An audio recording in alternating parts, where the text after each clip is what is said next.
soy Sergio Barrejón. Os doy la bienvenida a Exigencias del Guión, la voz de los guionistas.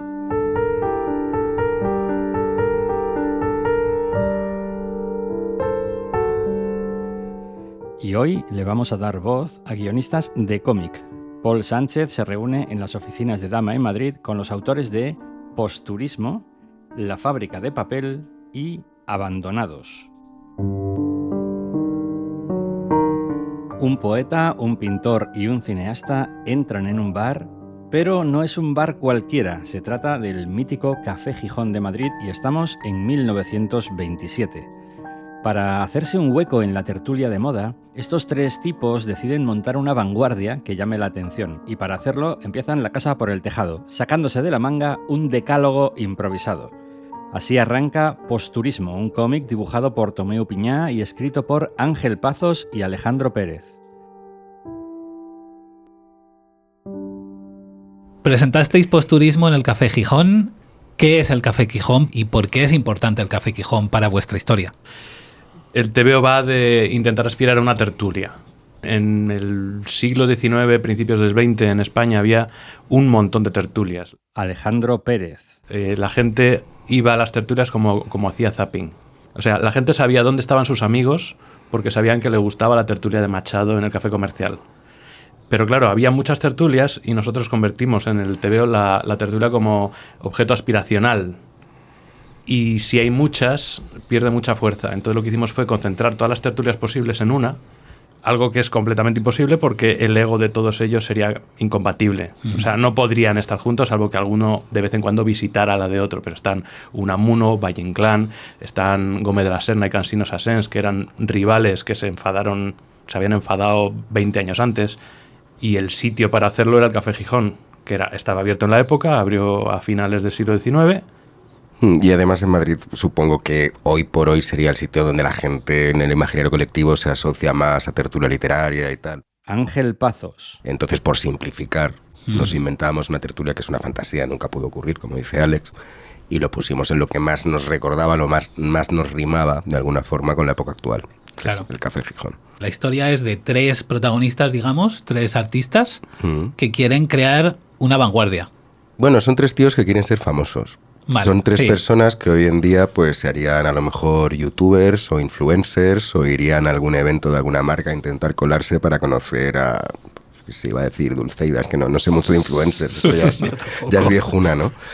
No sé quién está ahora, Lola, Lolita, no tengo ni idea. Pero que se les ocurre hacer una vanguardia como se les puede haber ocurrido cualquier otra idiotez. Ven un día a Buñuel y dicen, hostia, hemos detectado que lo que está haciendo lo podríamos intentar hacer nosotros, tirarnos el pisto y tratar de ser famosos, sobre todo el prota. Bueno, el prota, los tres son protas, pero el líder, el que tiene esta idea.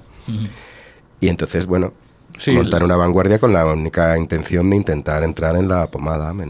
La vanguardia no es fruto de inquietudes artísticas, es una herramienta para colarse dentro. ¿Cuánto sabíais de la época cuando empezáis a hacer esto y por qué tenéis la idea de hacer esto? De contar esta historia en esta época. Sabíamos lo de los libros de texto del colegio. Okay. O sea, EGB, o tú estudiaste lo siguiente, ¿no? EGB. No, yo hice EGB. ¿Sí? Yo fui el último año que hizo EGB, creo. Pues los dos párrafos de Alberti, los dos párrafos de Lorca, eso es lo que sabíamos. Uno de los principales personajes del TVO, que es González Ruano, es un periodista... No teníamos ni idea de quién era. De los más importantes que había en España. Pero cuando empezamos a escribir, yo empecé a documentarme como un loco, y cuando digo como un loco es de hecho una de las mejores cosas. Claro, no se refiere TV. A mucho, se refiere a de forma obsesiva y malsana. Sí, claro. O sea, me leí un montón de periódicos, cientos de periódicos. ¿De la época? Sí. Intenté buscar sobre todo memorias, libros de cartas, más que gente escribiendo sobre aquella época, era o autobiografías o cosas que se habían escrito en ese momento. Y creo que una de las grandes ventajas de escribir dos personas es que uno se puede documentar y volverse loco y el otro le puede atar en corto, pararle los pies si es necesario. Sí, claro, Alejandro es una persona muy meticulosa y perfeccionista y el tema de la documentación pues lo llevó a ese extremo. Pues Son cosas que a mí, digamos, me dan más igual. Si el traje, el uniforme del Sereno tenía gorra o no tenía gorra. Yo me la suda, Alex. Pero el tío no se va al museo del traje a averiguar no sé qué mierdas. A mí me interesaban más los muñequitos, la narrativa, lo que es la historia del TVO, pero claro, en eso nos complementábamos muy bien porque Alejandro era el que le aportaba esa dosis de realismo, que luego también se agradece mucho cuando lo lees.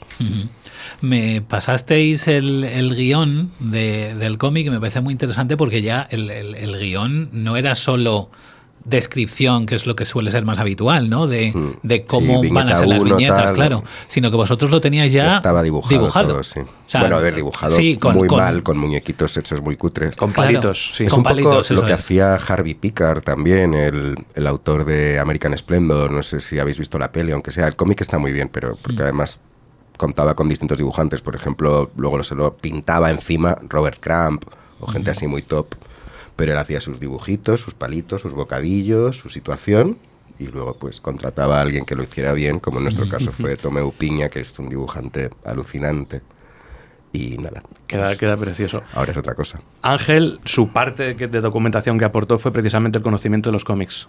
Ajá. Sabe un montón de cómics y de hecho recuerdo el momento en el que me enseñó un cómic. O sea, a ver, yo había leído, yo soy de la generación de Super López, pero él cogió algún cómic, probablemente de Alan Moore o así, y me dijo, date cuenta de cómo hay un salto al final de cada 2 páginas. O sea, la página derecha tiene un final y el tiempo que tú tardas en abrirlo hasta abrir la página siguiente hay un espacio de reflexión y ahí puedes meter un cliffhanger o puedes trabajar en una unidad de medida que es distinta a la secuencia, es distinta al acto.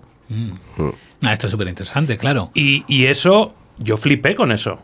Bueno, intentamos que aparte de la historia fuera lo más sofisticado posible o lo más interesante posible la forma en que la contamos y vamos, tampoco es que hayamos inventado nada, pero bueno, lo cuidamos bastante, sí, toda la narrativa visual. Por eso el guión desde el principio nos resultó al final más fácil, o sea, no es lo habitual, pero nos resultaba más sencillo hacerlo nosotros en Illustrator, con nuestras anotaciones, nuestros monigotes, ya sabiendo el aspecto que iba a tener la página cuando alguien la abría. Hay cosas muy interesantes que creo, o al menos no he descubierto yo, que estuvieran marcadas desde guión, que son los cambios a veces de color.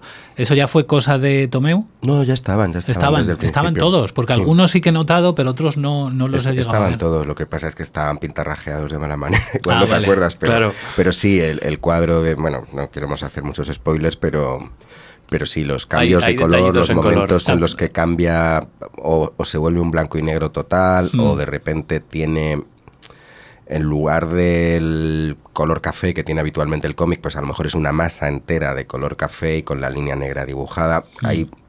Hay momentos en los que el estilo va cambiando muchísimo y son cosas que estaban premeditadas desde el primer momento. Claro, por ejemplo, estoy pensando ahora mismo, así a bote pronto, se me ocurre una secuencia en la que están en una noche de borrachera y el dibujo... Con Valle Inclán. Con Valle Inclán, efectivamente, y el dibujo se va volviendo loco cada vez más. Sí. Es muy chulo eso, y todo eso, claro, lo marcaba. Para nosotros era importante que en ese momento... Era como pasar de la borrachera a la resaca, porque cuando más las viñetas dejan de tener sentido y todo se convierte en una cosa que teníamos la referencia de la pintura negra de Goya y ese tipo de imágenes deformadas de la gente, al pasar la siguiente página volvemos al 3x3 de 9 viñetas de Alan Moore como férreo, con con una línea bien gorda, para que sea el contraste, ¡paf! Se acabó la borrachera, venga, volvemos a la realidad. Ese tipo de cosas nos gustaban mucho, nos hacía mucha gracia. Claro. Luego también Tomeu juega mucho con el dibujo en digital y el dibujo sobre papel. Okay. Hay cambios de estilo que son súper sutiles porque él va pasando de un formato a otro. Bueno, está casi todo dibujado a mano. Lo que pasa es que sí que hay cosas que, bueno, en digital se duplican, se colorean, se reciclan fondos y demás, pero la mayor parte de las páginas sí las tenemos. Son una pasada. Las veis las páginas de Tomeu originales, porque el cómic está en A4, las páginas son todas el doble de grandes. Eso es una preciosidad. Esto debería estar en un museo, algún día lo estará. Algún día, seguro. Hay una cosa que me parece fascinante y es la cantidad de personajes históricos, reales, que acompañan a los 3 protagonistas ficticios. Es todo cosa de Alejandro, que es un loco. Claro, Sí. o sea, es que, además, o sea, llega hasta tal punto que hay, creo que está al final, ¿no?, de la novela gráfica, como un listado con todas las viñetas, digamos, todos los dibujos de cada uno de los personajes, porque son muchísimos. Sí. Desde aquí recomendamos a nuestros lectores, porque más de una persona me lo ha dicho, que van muy lentos leyéndolo porque están como yendo hacia atrás a ver quién es. Así no van a acabar nunca, que se lo lean entero. No importa. Puedes saltártelo. He de reconocer que ha habido veces que decía, no sé exactamente quién es, pero me pasaba lo que comentas, que me Si te pones a mirar, claro, me rompía el ritmo de la narración y digo, mira, no, los si no... personajes que son importantes se presentan. Sí, claro. Lo que pasa es que, es lo que digo, esa grandeza que tiene la documentación, ¿no? El proceso que hizo Alejandro, es que cada persona que aparece en el cómic prácticamente es alguien. Hay una novela de Cansino Sassens que se llama Movimiento VP. Cansino Sassens es uno de mis descubrimientos de esta época. Era un tío que fue a la tertulia con Gómez de la Serna, luego se enfadaron y montó la suya propia y luego fundó el ultraísmo, que es el ismo más conocido hecho en España. Y la novela va sobre cómo él funda el ultraísmo, pero todo está con personajes creados aparte. Están creados, inspirados en personajes históricos, pero con los nombres cambiados. Todos los personajes que salen en su novela, o casi todos, son gente que fue famosa un mes o 6 meses. O sea, hizo un poemario que se vendió bien durante un par de meses, le entrevistaron un par de veces y ya está. Hay una página que es un splash, que son una página doble en la que presenta La Vanguardia y hay un montón de gente que el espectador va a ser la primera vez que se siente un poco abrumado ante el número de gente nueva que ve. Casi todos ellos están inspirados en los personajes que la gente ha intentado adivinar quién eran los que salen en la novela de Cansino Sassens sobre el ultraísmo, porque son eso, son gente que el tío habla de un momento concreto en 1915, fueron completamente olvidados en 1916. Y eso, pues yo creo que es porque somos un poco de la generación de los Simpson, que es, como decía Matt Groening, ¿no? Es una serie que si le prestas atención te da las gracias. No hace falta saber nada de eso para entender el TVO, te lo puedes pasar bien. Pero oye, si el TVO te ayuda a que intentes mirar un poquito más sobre esa época, pues... o tienes otro juego al final, en plan ¿dónde está Wally? Buscas ahí una cara al azar a ver en qué página está. Esta novela gráfica, este cómic, habéis tardado 12 años, si no me equivoco, ¿verdad? En trabajar en ello y publicarlo. Sí. Bueno, lo que es en escribirlo tardamos 2 años más o menos. 2 años. Sí. Porque quedábamos todos los viernes y nos pasábamos ahí la noche escribiendo. Luego empezamos a quedar 2 días a la semana porque íbamos demasiado lentos. Pero lo que es en hacer ese storyboard famoso, el guión original, 2 años. Y luego entre pues el dibujo, la rotulación, es que ha sido un proceso muy largo. Sí, normalmente nos trabajamos toda la noche hasta el primer metro. Y cuando llega el primer metro ya estamos tan cansados que estábamos ya como atascados en algo. Y yo recomiendo a los que quieran hacer guión, les digo, si alguna vez os ha pasado que estáis discutiendo algo con alguien y te meten un hachazo y no sabes cómo contestar y te quedas obsesionado pensando en eso y 2 días después en la ducha descubres que exactamente lo que tenías que haber dicho para quedar bien en ese momento, si te pasa eso ya eres guionista. El espíritu de la escalera famoso, ¿no? Ah, pues no sabía ni que tenía nombre. Sí, esto los franceses le ponen nombre a todo. Cuando cabrones. Sales de la discusión y estás bajando la escalera y tienes la respuesta perfecta para el imbécil que te dijo no sé qué, y dice, le tendría que haber dicho. Claro, es que los franceses son muy listos, yo soy más lento, yo tardo 2 días. Tú eres el espíritu de la ducha. Pero quedar para escribir una vez a la semana, para eso está muy bien, porque te pasas la semana, aunque no quieras, tienes el run de en qué te quedaste, y durante la semana, pues como mucho, pasábamos a limpio las cosas o nos documentábamos un poquito, en plan, ¿de qué vamos a hablar ahora? De Machado, pues cosas de Machado. Pues sí, merece la pena meter algún guiño, alguna cosa. Claro. Sí, se documentaba más en honor a la verdad. Esto no. Bueno, yo también. Pero también pensabas en el... Sí, yo pensaba, hombre, pero yo me lo inventaba. A mí me daba igual la realidad. Tú eras más libre, ¿no? Como creador, y él iba más... No, esto era así. Sí. Bueno, digamos que toda la parte, por ejemplo, cuando salen los hermanos Machado, pues... hay un contable, un no sé qué, un tal, pues Alejandro eso se lo tiene al dedillo preparado. Sí, salen todos los hermanos Machado. Y esa obra de Penagos, el cartel que se hizo fue pues a mí como que esos detalles me dan más igual, pero no dan igual. Evidentemente, cuando lo lees, la sensación de realismo que tiene dentro de que la historia es completamente ficticia y nos la hemos inventado y es una y hay anacronismos comedia. gordos también. Pero tampoco tan gordos, hombre. Pero bueno, pequeñas licencias, ¿no? Sí, pero hay un momento en el que cuando ya te sobre todo documentas, la tertulia, lo que hemos hablado, que no es imposible que estuviera toda esa gente junta, pero nada más. Hay un momento cuando te documentas demasiado que te sientes con autoridad para inventarte cosas. O sea, dices, mira, no sé quién de los dos dueños del Lardi es el pastelero y quién es el cocinero, pero es que me lo voy a inventar porque me pega su cara con el nombre. O sea, tengo una foto con las caras, tengo una foto y los nombres no sé cuál es el de quién, ¿no? Me da igual. Ya, a partir de aquí, ya me siento con todo el derecho del mundo a contar una mentira, porque nadie va a buscar, o sea, es imposible. O sea, es imposible que nadie se documente suficiente como para intentar tirarnos, pero sí que habrá algún experto que si lo lee dice, esto. Alguno habrá, pero que si nosotros no fuimos capaces de encontrar esa información, pues no estará tan fácil, vamos. Claro. A ver, entiendo que tampoco es tan importante que sea...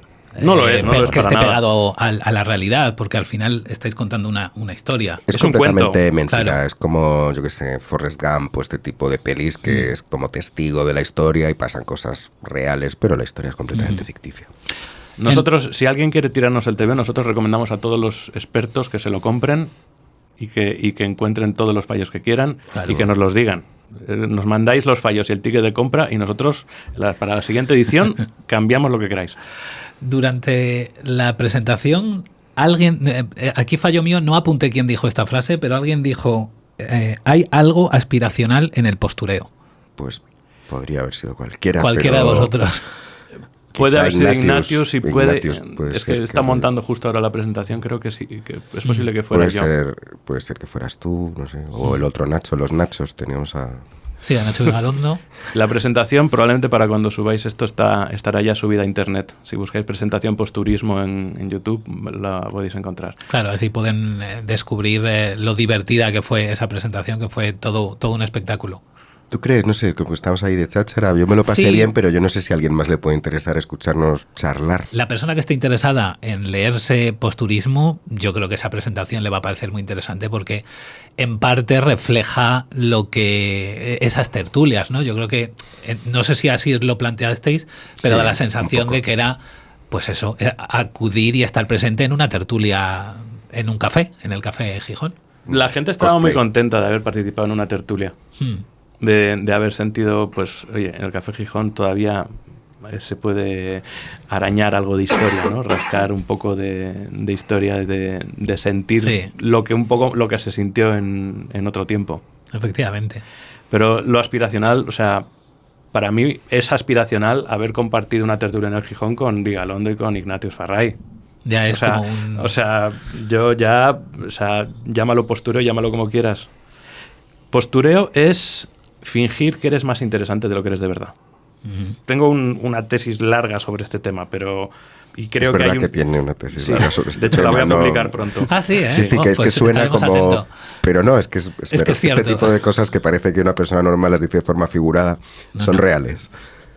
Si tú intentas fingir que eres más interesante de lo que eres de verdad, es porque hay un contexto en concreto donde se marca ya lo que es interesante y lo que no, y tú aspiras a llegar a eso. O sea, sí hay un componente aspiracional. Tú intentas ser mejor de lo que eres, tú intentas dar la apariencia de ser mejor de lo que eres y mi teoría es que dando esa apariencia tú intentas que la vida te rebote a ti y te haga mejor, de alguna manera. De alguna manera.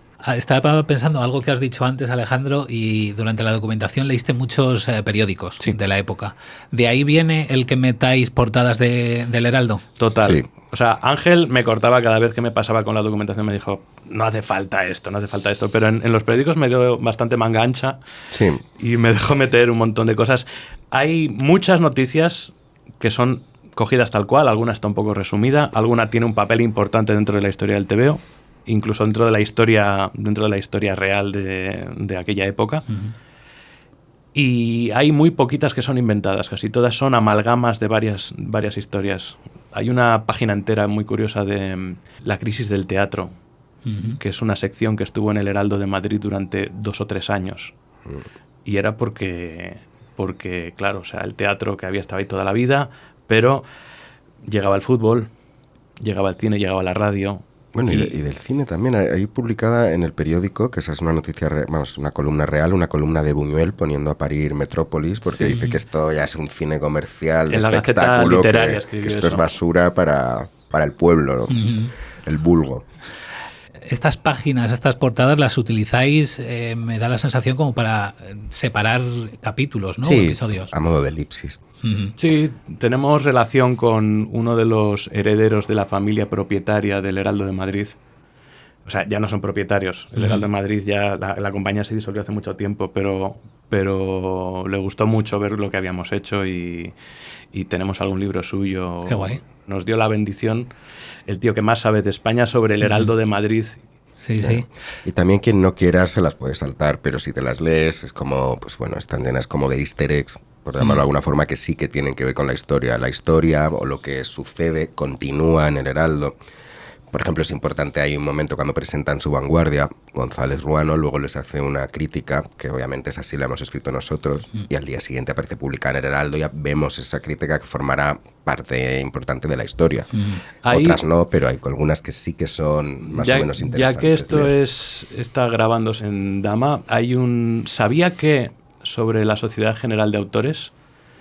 Que es totalmente cierto. Los que compréis el TVO, buscad eso. Está copiado tal cual, palabra por palabra, de un escándalo que hubo en la SGAE hace 100 años.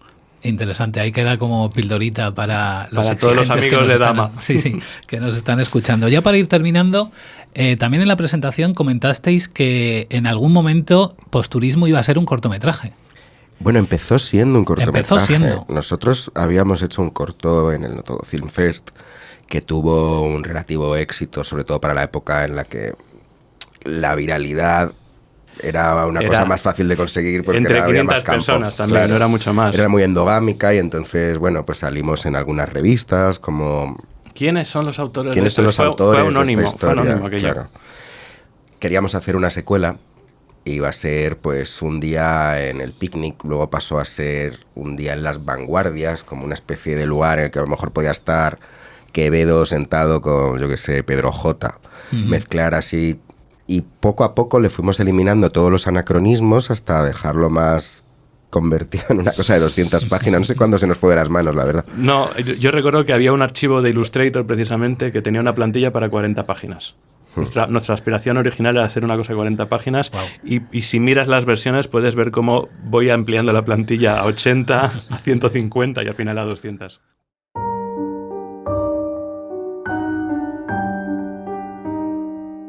Mira, es un viaje, diría, personal, que gira en torno a la vocación artística. Todo sucede cuando encuentro los dibujos de mi abuelo y de mi bisabuelo, a la muerte tanto de ellos como de mi padre, y me hacen conectar con la pregunta de qué le lleva a alguien a abandonar su vocación. Acabáis de escuchar a Marta Kaiser, guionista y dibujante de La fábrica de papel. Vamos con la entrevista que le hizo Paul Sánchez en las oficinas de Dama en Madrid.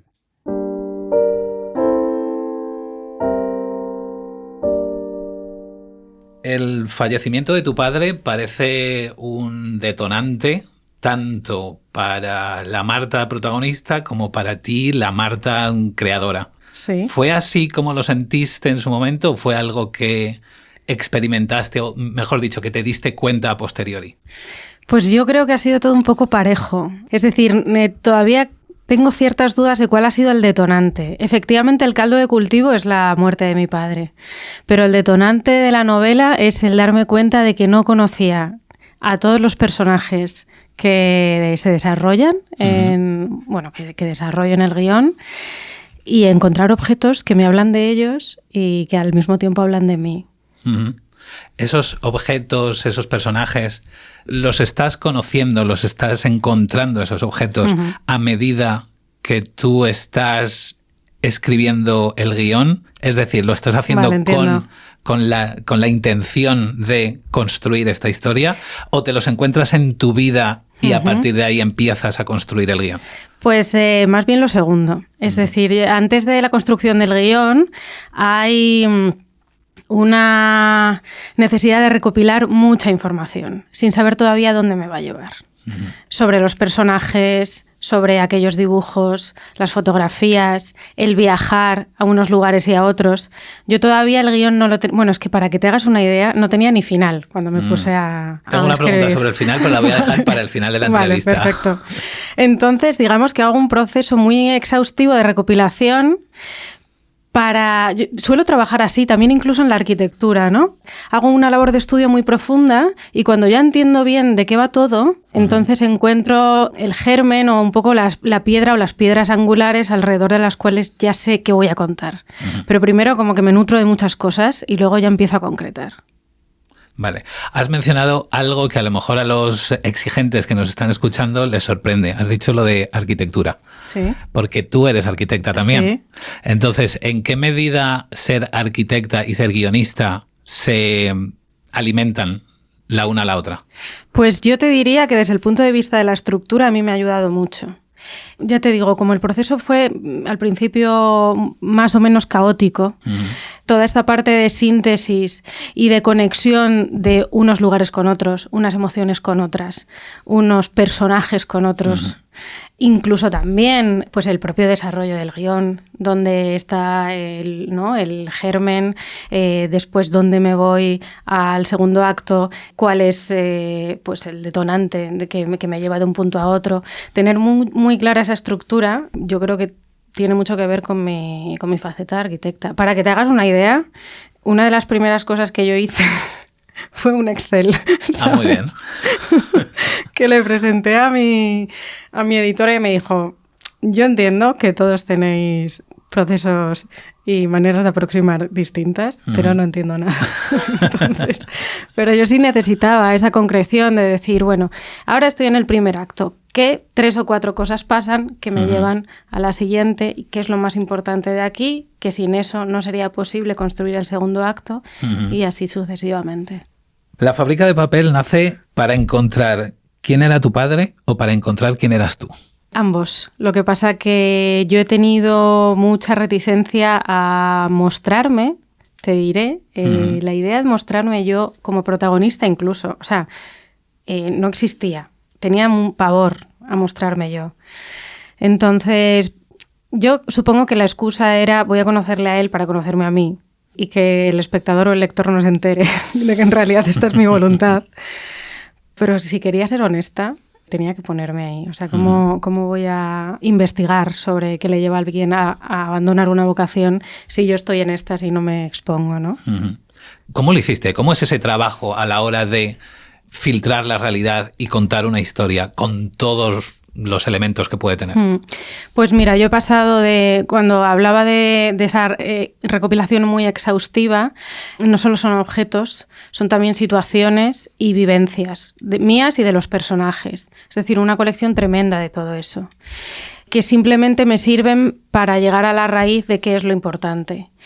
Y sobre eso, al final, mi editora siempre me repite, es que te lo has inventado todo, porque en realidad todo lo que está contado, digamos que es fiel a los roles entre los personajes y a los roles de los personajes en sí mismos, pero son situaciones que al libro le venían bien y que yo he tenido que construir. Me viene muy bien esto porque mi siguiente pregunta era cuánto hay de realidad y cuánto hay de ficción y cómo has ido trabajando todo eso. Podría decir que todo es real, porque no ha habido ningún personaje que me haya inventado, ni ninguna parte de la historia importante que haya maquillado. El punto donde un personaje comienza y termina es así en la realidad. Lo que pasa que entre medias he tenido que inventar cómo transitaba el personaje, su comienzo y su fin. ¿Cuánto tiempo has estado trabajando en este proyecto? A ver, son 3 años desde que Lumen me contrata, pero son 7 aproximadamente, si no un poco más, desde que yo decido empezar a recopilar todo ese material que te contaba. Claro.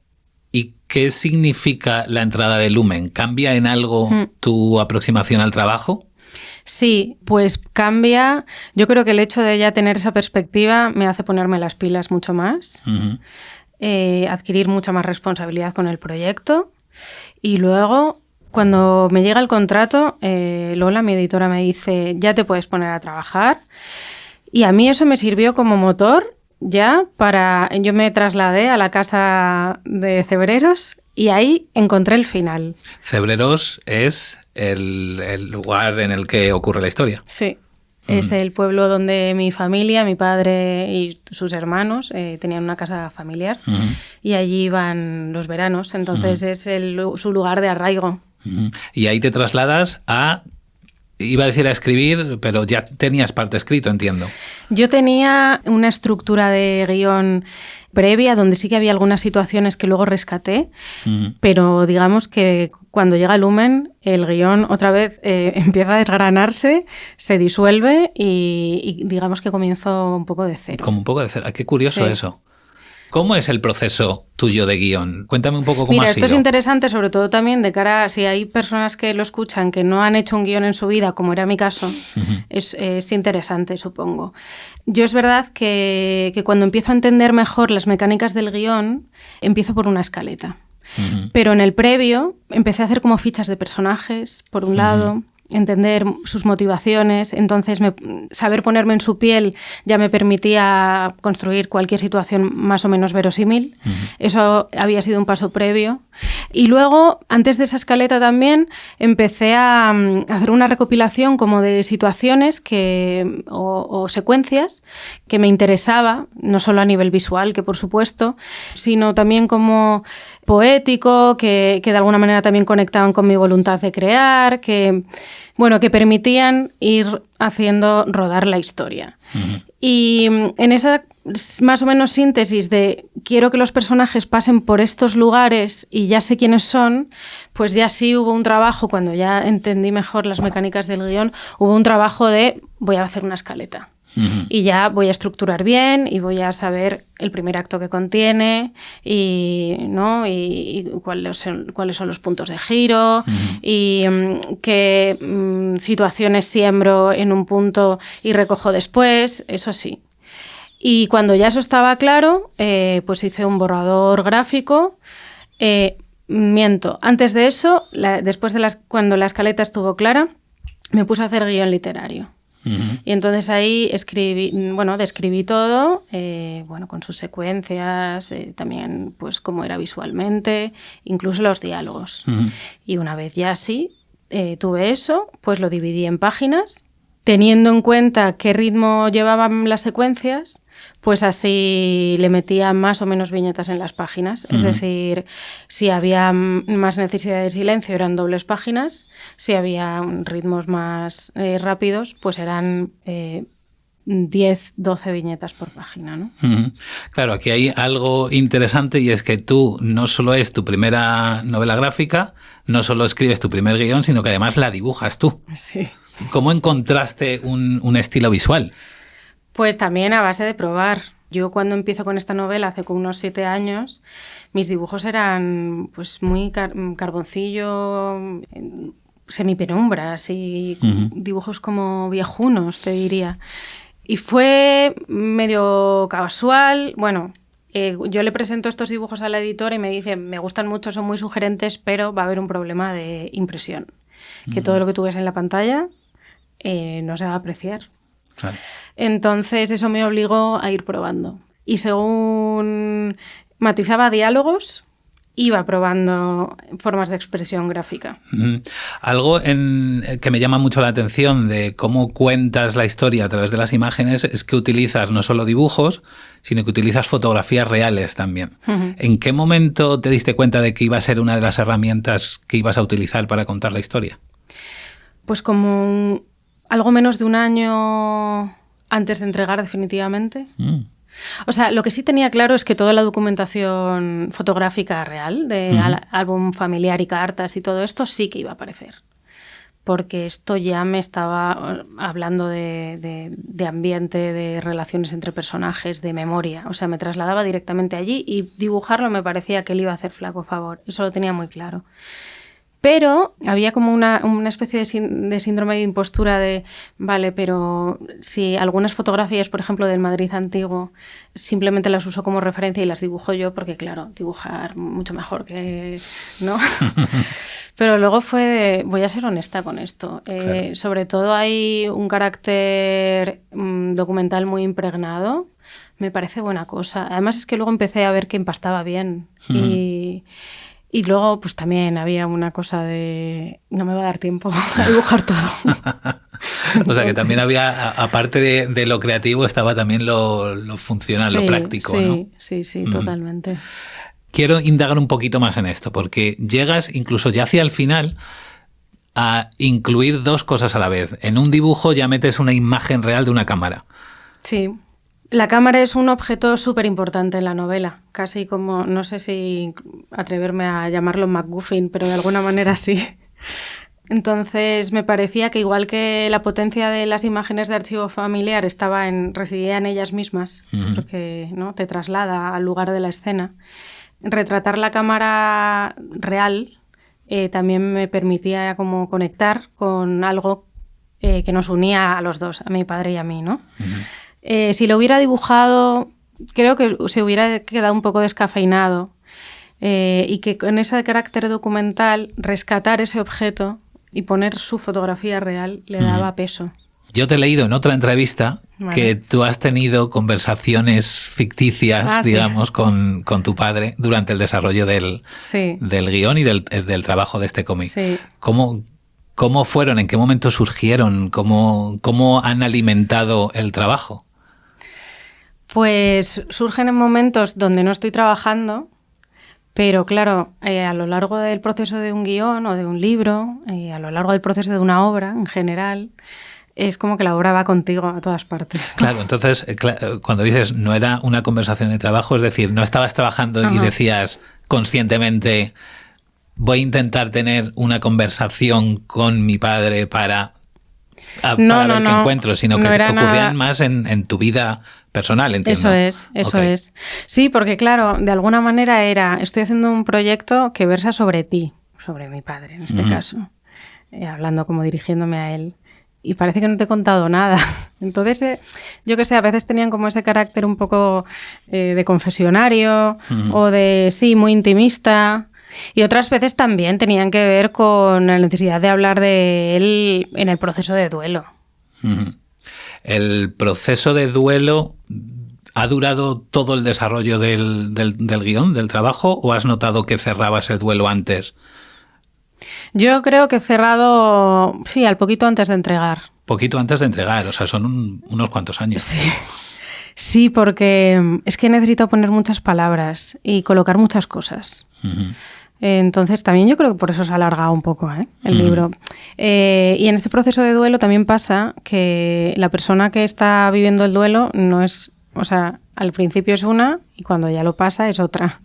Entonces pues, sucede que además haciendo algo autobiográfico, lo que era muy complejo es, o sea, los demás personajes me costaron mucho menos que ponerme ahí con cierto arco de transformación, porque tenía que retratarme en un momento en el que yo ya no era esa persona y me tenía que poner en un punto donde me tenía que ver desde fuera como era ahora. Entonces eso también sí que fue bastante complejo. Y yo creo que no solo le he dado el final que necesitaba y que sentía y que estaba ahí, sino que a día de hoy sí lo veo y me sigo sintiendo identificada.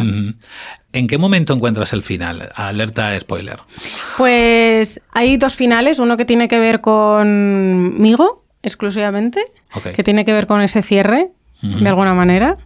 Y hay otro final anterior, que es el de los personajes y el de entender bien sus historias. ¿Cómo terminó el final que tiene que ver conmigo? Pues mira, fue una imagen que yo presencié. Es que no quiero contarla, ¿no? Entonces, esa imagen que se ve en el libro es una imagen que yo presencié hace años y que yo me reconocí en esa escena, reconocí haberla vivido y me pareció muy potente a nivel casi que solo como visual. Si no se hubiera dicho nada, yo creo que hubiera estado igual de bien. Igual, sí. Y luego el otro que tiene que ver más con la investigación de los personajes, ese lo encontré cuando Lumen llegó a mi vida, es decir, pues eso, 3 años antes de entregar, pero el otro estaba un poquito antes. A lo largo de la novela, de La fábrica de papel, hay en diferentes momentos utilizas flashbacks para contar partes de la historia. Fue la manera que encontré, honestamente, no le di muchas más vueltas a de qué otra manera podía ser y me pareció que funcionaba. Lo había visto, por ejemplo, en Los surcos del azar, ¿no? De un personaje que en el presente entrevista a otro, quiere saber, y entonces esa conversación sirve para hablar del pasado. Y me parecía que funcionaba. Y también pues porque todavía tengo pocos recursos.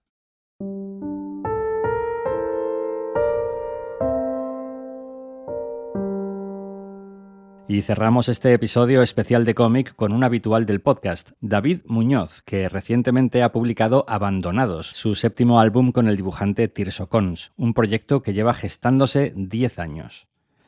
En tu libro, Escribir con viñetas, pensar en bocadillos, que es un poco como, digamos, un manual con herramientas para escribir cómic, decías que sueles escribir a partir de imágenes cuyo origen a veces no tienes del todo claro. Y me pregunto, ¿recuerdas de qué imagen surge Abandonados? O sea, ahí me has pillado. Si te digo la verdad, no. Hay una cosa que yo creo que hay que explicar, y es que yo escribí la primera idea que acabó convirtiéndose en Abandonados hace nada menos que 10 años. Wow. Aunque ahora que lo digo, sí que hay una imagen, pero en este caso no fue una imagen que se me ocurriera a mí, sino una foto. Ajá. O sea, estaba leyendo en internet artículos sobre el desastre de la central nuclear en Fukushima, en Japón, y había una foto de un hombre dando de comer a uno de los perretes que se habían quedado atrapados en la zona que había sido irradiada, en la zona en principio peligrosa, que bueno, como pasa en el cómic, pues en Fukushima la gente tuvo que salir corriendo y abandonaron tanto a sus mascotas como a los animales de granja, etcétera, ¿no? Y recuerdo ver aquella foto y pensar, hostias, aquí quizá hay una historia que me apetece contar, ¿no? Porque bueno, ya llevaba mucho tiempo dándole vueltas a esto de qué pasa, o sea, cómo es posible que cuando hay cualquier tipo de catástrofe y tienes que evacuar, muchas veces te obligan a dejar a tus animales, a tus mascotas, como si no fueran una parte muy importante de la familia. ¿Por qué se considera que son prescindibles cuando la relación que tenemos con ellos, las personas que tenemos animales, claro, no es ni mucho menos así? O sea, nosotros, para mí es impensable. O sea, yo vamos, entre sacar cualquier cosa, si hay un incendio, esta tarde mismo en mi casa, entre sacar cualquiera de las cosas que tengo en mi casa y a mis gatos, yo escapo con mis gatos. Claro. Uno debajo de la ropa te la puedes volver a comprar. Claro, pero cualquier cosa, da igual, no un ser vivo, ¿no? Sí. Entonces, bueno, yo creo que fue la mezcla de esa especie de medio idea que llevaba dándome vueltas por la cabeza mucho tiempo y ver aquella foto, ¿no? De hecho, la primera versión de la historia sucedía en Japón, en los alrededores de Fukushima, ¿no? Vamos para aquellos que no sepan qué es Abandonados, vamos a ponerles un poco en contexto, una pequeña sinopsis o una premisa. A ver, tú como guionista, que eres también, sabes que esto de la sinopsis... Esto es complicadísimo. Es lo más difícil, escribir sinopsis o contar de una forma breve resumida, una historia que has escrito, ¿no? A mí me cuesta mucho, ¿no? Pero bueno, simplificando mucho, o sea, es la historia de una mujer ya mayor, casi una anciana, que pierde a su hijo y se ve obligada a adoptar a su perro. Su perro se llama Valiente. Bueno, ese perro le cambia la vida para bien. Es una persona que está pasando por un momento muy complicado a nivel emocional, por una depresión. Y bueno, tener a Valiente con ella, pues ya sabes, el chute de oxitocina que producen las mascotas, pues ella empieza a sentir un poco que su vida vuelve a tener un cierto sentido, ¿no?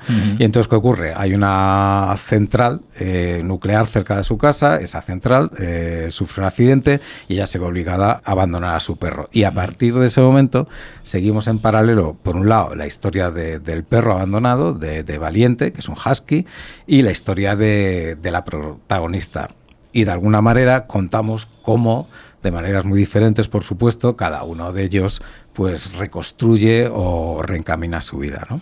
Bueno, más o menos es eso, ¿no? Muy bien resumido, sí. O sea, pero cada vez que me hacen esta pregunta me tiemblan las piernas. Digo, lo puedo entender. Pregúntame cualquier otra cosa. Cuando ¿no? tenemos que hacer estos documentos, ¿no? Tienes que hacer una sinopsis que se ajuste a tantos caracteres. O un tal, pitch, ¿no? O un pitch, es como... O sea, siempre tienes la sensación de que por un lado, te estás dejando algo importante, o a lo mejor estás contando demasiado y estás ya spoileando lo que, si fuera esto un guión de cine, sería casi el primer giro de la historia. Pero bueno. Sí. Era por poner un poco en contexto si alguien no supiera de qué estuviéramos hablando. Pero yo te quiero preguntar, hay un momento muy, muy chulo que me hace mucha gracia en el cómic, y es cuando a la protagonista le piden su número de teléfono y ella lo tiene que mirar porque no lo recuerda. Porque a mí eso me hizo pensar tanto en mí, porque yo tardo un mogollón de tiempo en aprenderme los números de teléfono, como en mi padre, que lleva 15 años con el mismo número de teléfono y no se acuerda, y en mucha gente. Y eso me hizo como... Yo creo que es un detalle que me hace acercarme mucho a los personajes, como que empatizo mucho con ellos. Muchas de esas cosas están inspiradas en gente mayor que he conocido, por ejemplo, mi madre. Mi padre no, porque mi padre no tenía teléfono, mi padre era antitecnológico total. O sea, no solo no tenía teléfono móvil, sino que no tenía el más mínimo interés en tenerlo. O sea, era una cosa, un objeto a veces necesario, pero mayormente incomprensible. Entonces, sí, bueno, todas esas cosas... Claro, es lo de siempre, ¿no? Estas cosas que siempre te dicen en los cursos de guión, escribe de lo que conoces. Bueno, pues al final en lo que escribes pues está tu propia experiencia, pero también todas esas cosas que te han llamado la atención, en las que has reparado a lo largo del tiempo. Y claro, a mí una cosa que me preocupaba, primero era no convertir en caricaturas a los protagonistas, pero por otro lado, tampoco contarlos de una forma demasiado seria y carente de humor, que esos detalles, la forma que se relacionan con la tecnología, la forma en la que se relacionan con los otros personajes, con los que de alguna manera coprotagonizan la historia, fueran creíbles y los sintiéramos reales, ¿no? Cercanos. Yo, cuando vuelvo a echar un vistazo al cómic, claro, ya de la historia estoy aburrido después de todas las veces que la he reescrito, la he releído, la he revisado, sobre todo en los meses anteriores de la publicación, que claro, tienes que revisar los diálogos, te vuelves loco, empiezas a cambiar una cosa aquí, otra cosa allá, todo te suena mal. Pero las cosas que más me gustan son los detalles de ese tipo, ¿no? O sea, sobre todo cosas que ha hecho Tirso. O sea, a mí me encanta, por ejemplo, y esto es un spoilerazo, pero bueno, la primera noche que pasa ella con él, la cara que pone, ¿no? Cuando ese momento de, hostias, estoy aquí, es una decisión que he tomado, pero ¿qué coño estoy haciendo? Que casi piensa, o sea, un poco más y sale corriendo, ¿no? Pero aún así, bueno, ahí se queda y en cierta manera le gusta, ¿no? En ese momento creo que también hay una pequeña sonrisa. Bueno, esos detalles, que en algún caso son míos y en otros son aportaciones de Tirso, del dibujante, pues a mí es lo que más me llega del cómic, ¿no? Que creo que es lo que le acaba dando una cierta verdad, más allá de la trama, que también es importante, por supuesto, y los giros de la historia y todas estas cosas, ¿no? Justo estabas hablando de esos gestos, esas caras que ponen los personajes que los dibuja Tirso, y Tirso Cons, que no hemos dicho, que es el dibujante del cómic. Claro, yo cuando veo estos gestos muchas veces me pregunto cuánto es del dibujante y cuánto es del guión, pero supongo que es un equilibrio, ¿no? Entre los detalles tuyos y los que añade él. El cómic, como pasa con prácticamente cualquier otro cómic, es una co-creación. O sea, no es un cómic que yo he escrito, se lo he dado a Tirso y él lo ha dibujado como Dios lo ha dado a entender y sin consultarlo conmigo, ¿no? Ten en cuenta que este es un proyecto en el que nosotros trabajamos durante muchos años sin editor. O sea, lo hicimos solo porque queríamos hacerlo. O sea, ni siquiera, vamos, yo creo que no nos pusimos a buscar editor hasta que prácticamente estaba acabado. O sea, tú imagínate que después de tantos años de trabajo nos dices, pues mira, que no nos gusta, ahí se queda. Bueno, de hecho el plan inicial era colgarlo en una página en internet y que se pudiera descargar de forma gratuita. Pero ya te digo, después de una experiencia regulera en muchos aspectos, también positiva en otros, por supuesto no todo fue malo, en Francia hicimos 2 series de 3 álbumes, hicimos 6 álbumes en total, La Casa de los Susurros y Los Trackers, Tirso y yo juntos, pues decidimos que si hacíamos otro cómic, lo íbamos a hacer tal y como a nosotros nos diera la gana, sin escuchar indicaciones de absolutamente nadie. Y si les gustaba, pues ya lo comprarían y lo editarían, pero que lo íbamos a hacer absolutamente a nuestro aire. De hecho, en aquel momento Tirso, que estaba pasando por un momento un poco complicado a nivel laboral, me decía muchas veces, bueno, es que este a lo mejor es mi último cómic. Y si es mi último cómic, yo quiero que sea de puta madre, quiero que sea como nosotros queremos hacerlo. Evidentemente no ha sido su último cómic porque Tirso está trabajando ahora, tiene un contrato en exclusiva con DC Comics, ha hecho una serie del universo de Batman y ahora está con otra serie que no se puede decir todavía cuál es, pero que yo creo que es un proyecto bastante interesante y bastante gordo.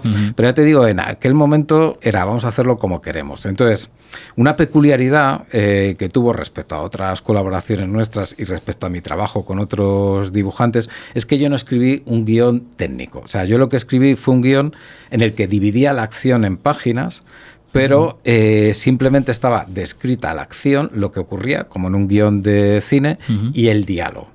Estaba intercalado el diálogo entre las acciones, de alguna manera ya se intuía un posible desglose de cada página, pero luego el trato que teníamos Tirso y yo es que luego él iba a desarrollar las páginas como él quisiera. No sé, esto se acuerda de Tirso mejor que yo no me acuerdo. Él en las entrevistas siempre clava el número, pero bueno... Yo escribí un guión de 100 y muchas páginas y él acabó dibujando un cómic de 200 y pico. O sea, en muchos casos es él quien decide, pues mira, aquí simplemente en una página pues va a haber un plano de la señora caminando por la playa con la central nuclear de fondo. Él lo que hizo fue un story bastante detallado para lo que solían ser sus stories en otros proyectos, que a veces me mandaba unos palotes y me decía, ¿qué tal? ¿Cómo lo ves? Y yo le contestaba, pues no sé, o sea, si entendiera lo que pasa. Si entendiera lo que estoy viendo. Claro, entonces él me mandó un story muy detallado, lo hablamos, a mí me pareció muy bien y nada, se puso a dibujar. Es verdad, una de las cosas por la que a pesar de haber sido dibujado a través de tantos años mantiene un estilo coherente, es que Tirso siempre se ciñó a ese primer story. O sea, no sucumbió a la tentación que tenemos los guionistas de estar cambiándolo todo constantemente, ¿no? Entonces, también otra cosa que sí quiero aclarar es que yo escribo ese guión, que es una cosa que no suelo hacer y no me suele gustar, porque después de 6 álbumes ya estábamos como muy conectados creativamente y yo sabía que lo que iba a plantear Tirso me iba a interesar. Y bueno, aparte de que hay gente con la que te entiendes y gente con la que no, y yo con Tirso a nivel creativo siempre lo he entendido muy bien. O sea, nunca hemos tenido grandes discusiones por cómo son los cómics que estamos haciendo. Hemos discutido, él siempre lo dice, ¿no? Que somos como un matrimonio ya viejuno, que soy la relación más larga que ha tenido, no sé si llevamos ya 20 años trabajando juntos. Hemos discutido por muchas gilipolleces, pero por el trabajo yo creo que prácticamente nunca. O sea, a lo mejor una vez en todos estos años. Y yo sabía que escribiendo un guión de ese tipo a mí me genera una cierta inseguridad si no conozco bien al dibujante y no sé lo que va a hacer, porque puede hacer cualquier cosa y a lo mejor lo que hace es un horror. Pero Tirso es un buen narrador, pero independientemente de ser un buen narrador, que a lo mejor puede ser una cualidad objetiva, lo importante es la cualidad subjetiva, que es un narrador que cuenta las cosas como a mí me gusta, que es una cosa más complicada, ¿no? Porque puedes ser un buen narrador y a lo mejor dibujas unas páginas que las veo y digo... O sea, sí, no, en este caso, y de hecho, algunos de mis momentos preferidos del álbum, hay una viñeta en blanco en que solo vemos a la mujer mayor mirando la correa de su perro, que esto es una cosa te lo iba a preguntar. Que me encanta y yo juraría que eso es idea totalmente de Tirso, ¿no? Entonces, bueno, ya te digo, yo creo que es la suerte de poder haber hecho un cómic absolutamente a nuestro aire con alguien con el que me siento muy sintonizado creativamente. Claro. O sea, esas cosas raras que no pasan siempre, o sea... verdad que en el mundo del cómic es más fácil porque al fin y al cabo yo escribo cómics porque me gusta y económicamente pues si lo pensaras desde ese punto de vista no tendría ningún sentido, entonces procuro trabajar con gente con la que me entiendo, ¿no? Pero si escribes cine o televisión pues ya sabes que ahí las probabilidades pues son mucho más pequeñas, que a veces pasa, a veces te entiendes y es maravilloso, ¿no? Cuando realmente te notas conectado creativamente a la hora de tomar decisiones con la persona con la que estás colaborando, pero no siempre sucede, ¿no? Claro. Y en este caso sí que ha sucedido y yo la verdad es que tuve muy poco que decir sobre el story. O sea, me la mandaba, pues muy bien. Yo creo que discutimos una vez por una viñeta. Una viñeta que yo decía que había un salto de eje, el que no, se mosqueó. Tal. Los dibujantes que son muy sensibles, ¿eh? O sea, los guionistas estamos más acostumbrados a, bueno, hay que decirlo a las claras, a comer mierda a paletadas, con lo cual las críticas pues tampoco nos afectan demasiado, ¿no? Pero vamos, yo creo que fue lo único por lo que discutimos en 200 y pico páginas de cómic y después de haber hecho 6 álbumes juntos. Y muchos años trabajando juntos. Y muchos años trabajando juntos. Luego te digo, hemos discutido por muchas otras cosas en las que no voy a entrar, pero porque además yo creo que cuando éramos jóvenes los dos éramos más temperamentales, ¿no? Y nos lo tomábamos más a pecho. Pero bueno, fíjate lo que tiene aviejunar, ¿eh? Yo ahora recuerdo esas broncas hasta con cariño. Con cariño, digo, claro. Pues, bueno, también porque luego el resultado fue bueno, ¿no? Yo estoy realmente orgulloso de todos los cómics que hemos hecho juntos. O sea, los veo. Uno era una serie de tema fantástico, otra una serie de aventuras, y los vuelvo a mirar y digo, joder. A veces vienen a las firmas gente con ellos y tal, y coño, estaba chulo. Me gusta firmarlos, ¿no? Sí. Digo, hostia, pues no es algo que diga, no, esto no tiene nada que ver con nosotros. Digo, hostia, los sigo viendo y digo, joder, quedaron bien. Claro. Están chulos. Hay algo en Abandonados que a mí me llamó la atención directamente la primera vez que lo tuve en mis manos, y es el formato apaisado. Sí, pero eso era porque lo íbamos a publicar en internet. Claro, porque es que te quería preguntar si era una decisión creativa o más de, bueno, pues eso que dices, ¿no? De como en principio va a internet. Es que pensábamos que iba a internet, entonces tiene un formato para leer en una tablet. Claro. Pero luego, evidentemente, Tirso le sacó mucho partido. O sea, una vez tomas esa decisión, pues no se trata de vamos a hacer un cómic convencional que habríamos publicado en formato vertical, haciéndolo horizontal. No es eso. Entonces, una de las cosas que nos dimos cuenta, según avanzaba el proceso, es que dilata el tiempo de lectura, permite que pases más tiempo en una determinada imagen, hay menos información por página y el ritmo que sugiere es distinto. Yo una cosa que también tenía mucho empeño, porque claro, nosotros veníamos del mercado francés. En el mercado francés, una de las cosas que como guionista te vuelve loco, y esto lo decía Hergé, el creador de Tintín, que escaletar un álbum francés es un ejercicio de orfebrería, porque te vuelves loco para meter toda la información en 40 y tantas páginas. Entonces tienes esas páginas de entre 8 a veces 12 viñetas muy densas. Y entonces era, por Dios, vamos a hacer un cómic que en vez de estar inspirado en el modelo convencional francés de álbum, tire más en cuanto a narrativa, composición de la página, hacia el manga. A tener una narración más dilatada, a poder jugar un poco más con el tiempo, permitir que el lector observe la viñeta en la que no necesariamente tiene que estar pasando algo que avance la trama. Yo creo que Tirso también, y se ve en su dibujo, yo creo que es de esa generación de dibujantes que tienen una parte de influencia europea, otra americana y otra de manga, ¿no? Entonces, a mí me gusta mucho muchísimos autores de manga. Uno de mis autores preferidos de toda la historia del cómic es Hiro Taniguchi. Entonces queríamos que tuviera esa cosa de, bueno, pues si queremos tener una página de la señora dando un paseo, lo podemos tener y no pasa nada porque no tenemos un límite de páginas. Y no te he terminado de explicar lo de internet. Sí. La idea era subirlo, porque ya te digo, nuestras intenciones comerciales eran ninguna, a la página de Panel Syndicate, que es la página de un dibujante amigo mío muy conocido que trabaja mucho en Estados Unidos, que se llama Marcos Martín, donde él ha subido los cómics que ha hecho, por ejemplo, con Brian K. Vaughan, que es un guionista americano también bastante conocido. Oye, y que ahora es co-guionista de la última de Dune, por cierto. Wow. Bueno, pues esa era la idea, subirlo ahí. Que la gente, el trato en Panel Syndicate era que la gente se lo descargara pagando lo que quisiera, que ya te digo que por lo que yo sé, la mayor parte de la gente que hace es descargarlo gratis. O sea, que ya te digo, era como decir, bueno, vamos a hacer un último trabajo juntos, nos despedimos de nuestra colaboración y para Tirso era también en parte, me voy a despedir del mundo del cómic directamente porque está muy pesimista, con razones para estarlo. Y era, pues bueno, pues que la gente lo lea, lo disfrute, ojalá lo vendamos, lo edite alguien. Ahora, pues fíjate, ha salido en Francia, yo creo que se va a publicar también en Estados Unidos, porque es un cómic que está gustando mucho y tiene también, nos hace gracia que la obra que hemos hecho más libremente esté siendo la más popular, la que más está gustando, y yo creo que la que más perspectivas tiene de publicarse en más países, ¿no? Aunque es verdad que lo primero que hicimos juntos, La Casa de los Susurros, también fue muy bien. Y si no fue a más, fue por culpa de la editorial francesa, que bueno, esa es una historia muy larga, nos trató pero regular tirando mal, ¿no? Hay algo que también me gusta mucho de Abandonados, y es el hecho de que es muy visual.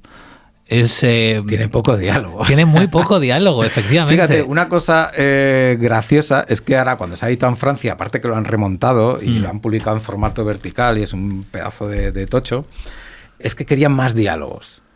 Porque es que no son necesarios. Claro, eso pensábamos nosotros. De hecho, llegó un momento que nos plantamos y dijimos, lo siento, añadimos 2 o 3 que nos pidieron en momentos puntuales. Es que no acaba de comunicar la historia demasiado bien por sí solo, el dibujo, la narración.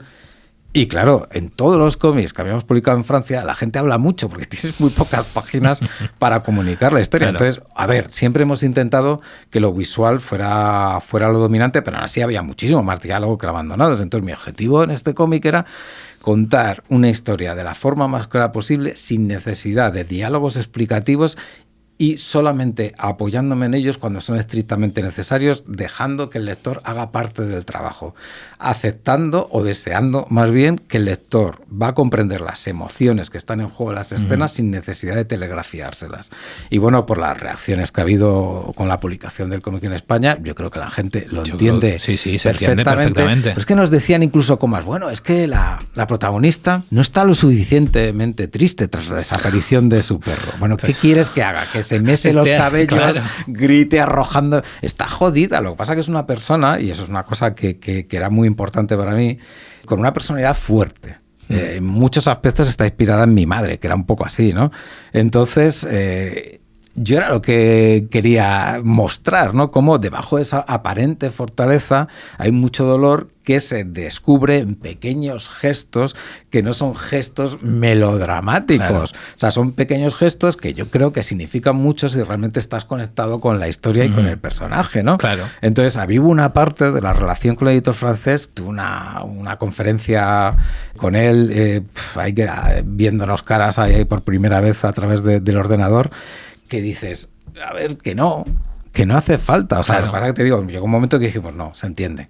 Sí, es y que si no, pues no haberlo comprado. Claro. Es que, no sé, por ejemplo, para no revelar tampoco mucho más, el ejemplo que has puesto antes de esa doble página con el collar colgado en la pared y ella, es que ya te estás diciendo tanto, o sea, y eso es de lo que el lenguaje, sin una palabra. Claro, el lenguaje del cómic. Tienes una viñeta en la que el fondo ha desaparecido, una de esas cosas bonitas que te permite el cómic, claro, que también te podría permitir el cine, pero el cine siempre tira más hacia lo naturalista, y estos son recursos que a lo mejor podríamos llamar más expresionistas, ¿no? Entonces, está ella en su mundo, está ella y su tristeza y la correa de su perro. ¿Qué más quieres? Y aparte yo creo que son personajes, sobre todo él, que están jodidos, pero se empeñan en mantener una actitud positiva, porque, y eso sí que se dice en un momento, la vida es jodida de todas maneras, te pongas como te pongas. Entonces, digo, joder, para una vez en mi vida que escribo un cómic optimista, creo que es el primer cómic que escribo, y esto también es spoiler, en el que no mueren todos los protagonistas, o por lo menos la mitad de ellos.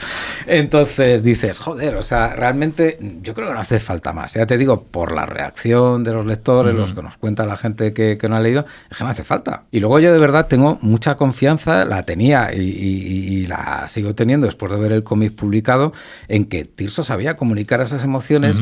Porque es verdad que en cómic hay muchas escuelas a la hora de hacer interpretar a los actores.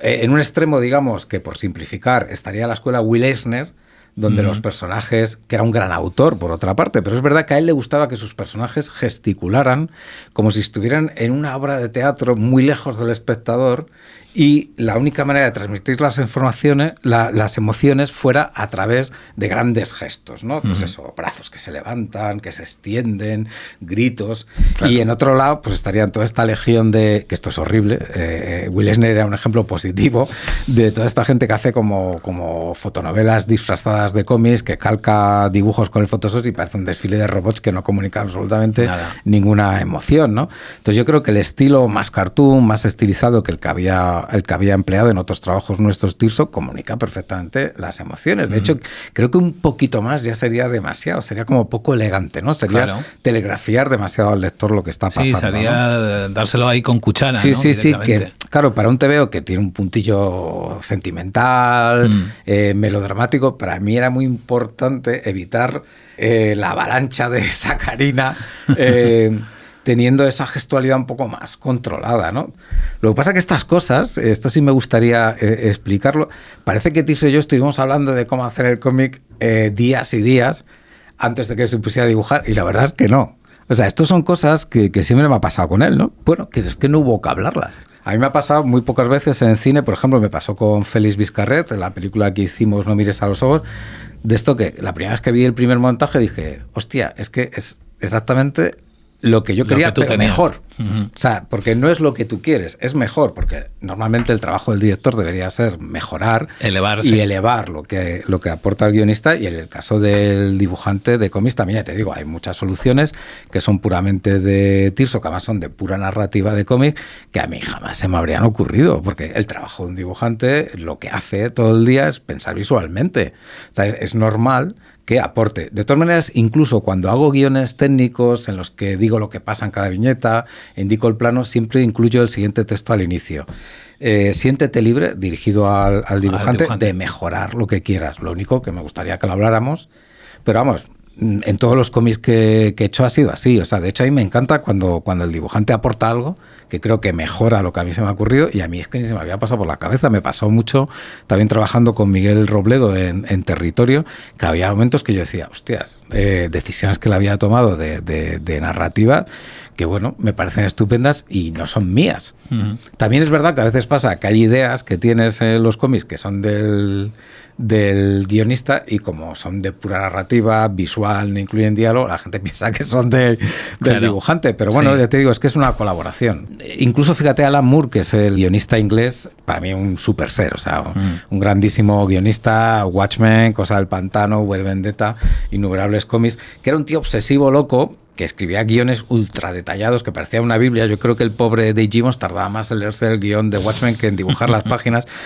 Ya tardíamente en sus últimos cómics se dio cuenta de que no podía ser, de que tenía que soltar un poco la mano, ¿no? De que es un trabajo en equipo, y que realmente lo que estaba haciendo era proyectar su inseguridad y sus neurosis en el trabajo de sus dibujantes. Si tú trabajas con un fiera como de Gibbons, pues tampoco tienes que estar diciéndole... También la paciencia de Gibbons, ¿eh?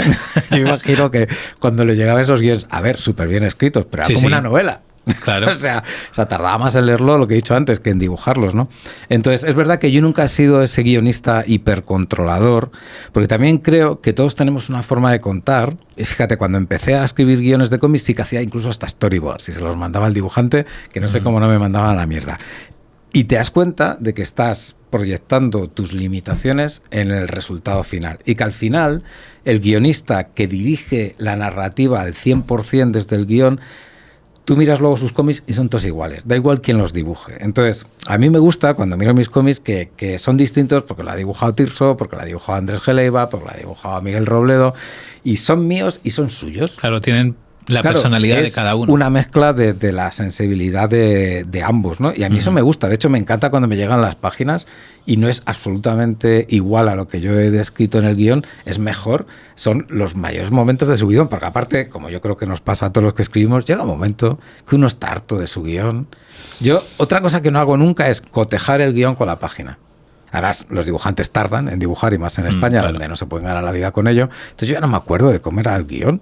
O sea, es que me da absolutamente igual. Yo lo que pienso es, ¿la página funciona o no funciona? Pues si funciona, bien, me da igual lo que yo tuviera planteado, ¿no? Es que me da absolutamente lo mismo, porque aparte, incluso son decisiones que yo tomé hace años, que a lo mejor si tuviera que escribir el guión ahora, me las replantearía también. O sea, yo no haría como dibujante lo que me indicó mi yo guionista hace 8 años. Entonces, ¿cómo se lo voy a pedir al dibujante, ¿no? Claro. Y aparte creo que te evita sorpresas bonitas, que son las que hacen que te haga ilusión recibir una página, ¿no?